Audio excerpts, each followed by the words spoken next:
হায় রে এতটুকু সুখের অভাব প্রাসাদে ছিল না, তবুও সে আমার সাথে করলো যে ছলনা।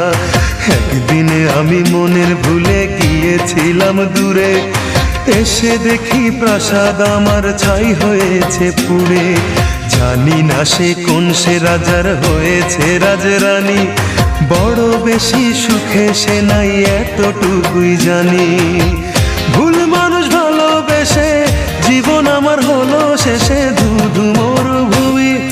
যখন তোমার কেউ ছিল না তখন ছিলাম আমি, এখন তোমার সব হয়েছে পর হয়েছি আমি। যখন তোমার কেউ ছিল না তখন ছিলাম আমি, এখন তোমার সব হয়েছে পর হয়েছি আমি।